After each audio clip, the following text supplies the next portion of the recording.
All right, we are live. Good morning, everyone, and happy Saturday. And I just finished a really awesome workshop with Brittany and Dr. Joel Kahn. He was our special guest in the Healing Kitchen. If you'd like to learn more, check out drmarbus.com and click Healing Kitchen. We have live experts every month, and it was been amazing. Next week, we have Vince Roundtree, then we have Dr. Clapper, we have Kim Campbell coming on. So, and some other good stuff. We're building our community. We get recipes. We meet live every Wednesday with Brittany and I. We cook together. We answer medical questions and some other good stuff. I'm going to be doing deep training workshops on different topics each month. So you'll get an ebook regarding the workshop as well. And so, yeah, check it out, Healing Kitchen. And the price will be going up next month. And so if you want to get in now, this is the best time to join. So, but our topic was heart health, of course, and in specifics, the high cholesterol. We learned amazing amounts. And I think the most thing I really enjoy is talking about blood sugars. And so I really just want to kind of speak to cholesterol and blood sugars today, because I think there's some interesting questions that I get regarding the different mechanisms.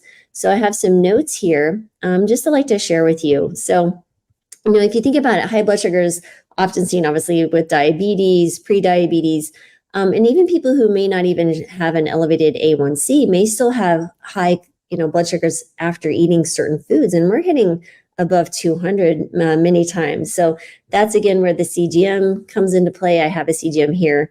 But yeah, it's really interesting, but it can have an effect on cholesterol levels and your overall lipid metabolism, which can obviously lead to atherosclerosis, which is hardening of the arteries.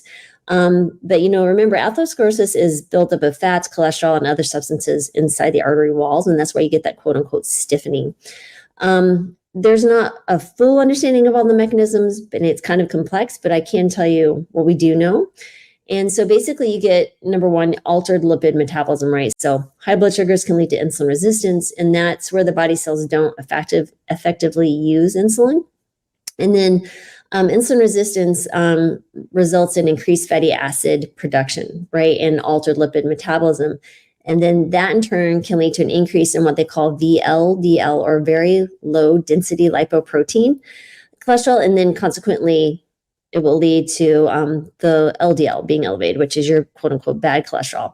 And both of these can lead to further development of atherosclerosis. Then, of course, elevated blood sugars can increase triglycerides. So you can get elevated triglycerides from consuming like sugary beverages, processed grains, processed foods, things like that, high saturated fat diet. And now these high blood sugars and insulin resistance often lead to those high triglycerides levels, which can also contribute to the hardening and narrowing of the arteries.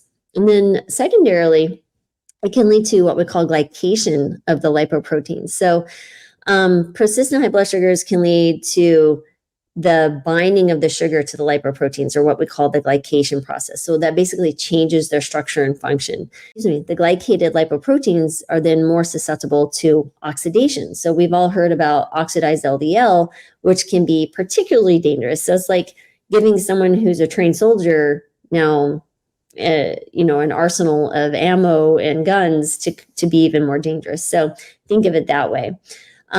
Then, of course, elevated blood sugars increase inflammation, and they cause endothelial dysfunction. So those are the lining inside the arterial walls. So that causes inflammation, and it makes them more prone to accumulate cholesterol deposits. So we want to keep inflammation down by decreasing the blood sugar spikes and the chronically elevated blood sugars.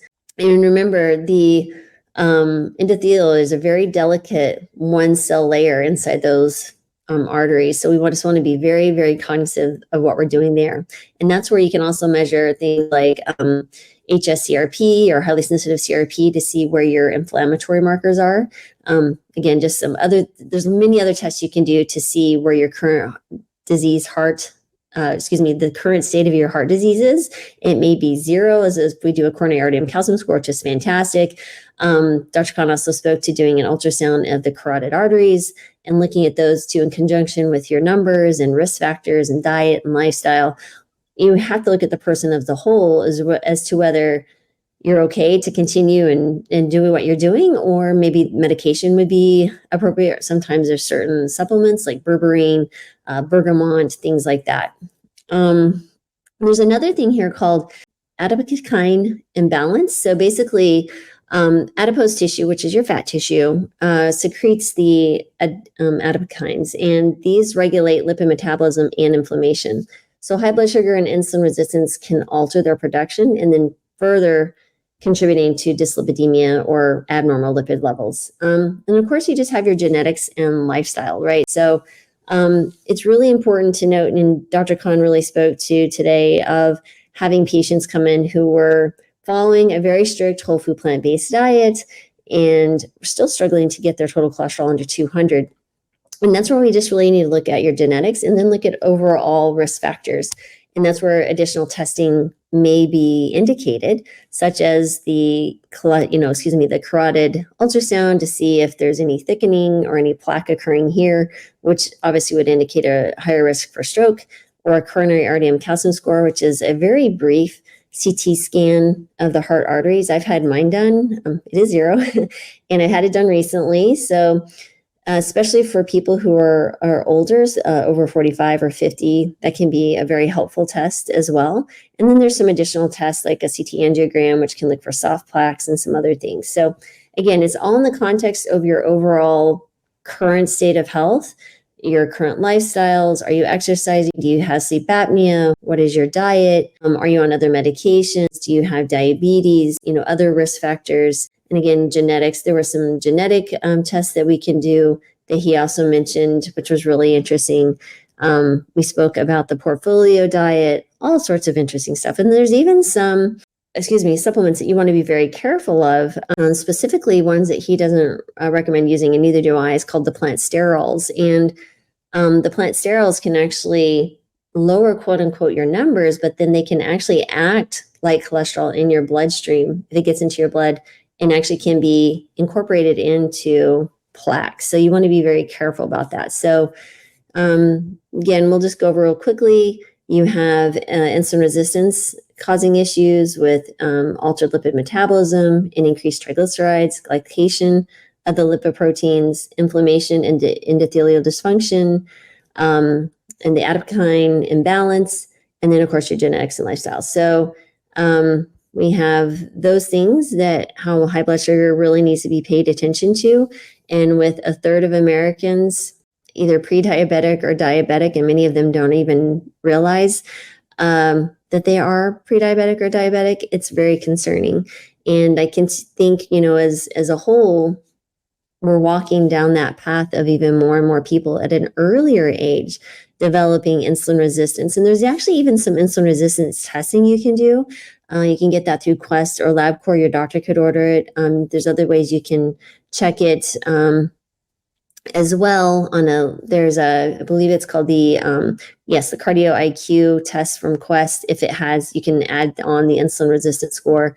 And I believe LabCorp, can't remember the exact name of the test and the number, but you can order the insulin resistance. And sometimes that's elevated prior to even seeing like an A1C being elevated, or other indications of glucose being an issue in elevated glucose. So let's say that your A1C is like 5.4 or 5.6. You're going to be heading in that direction already of insulin resistance. You might see that when you do your insulin resistance score that it's elevated above optimal.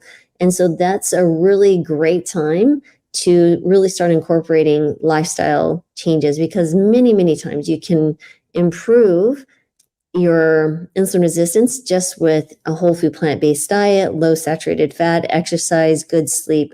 Literally those 3 things. If I can get someone to eat a whole food plant-based diet, or at least lean more towards plants, improve their movement daily, and get better sleep, many things will improve. And of course, stress can also have an effect on blood sugar.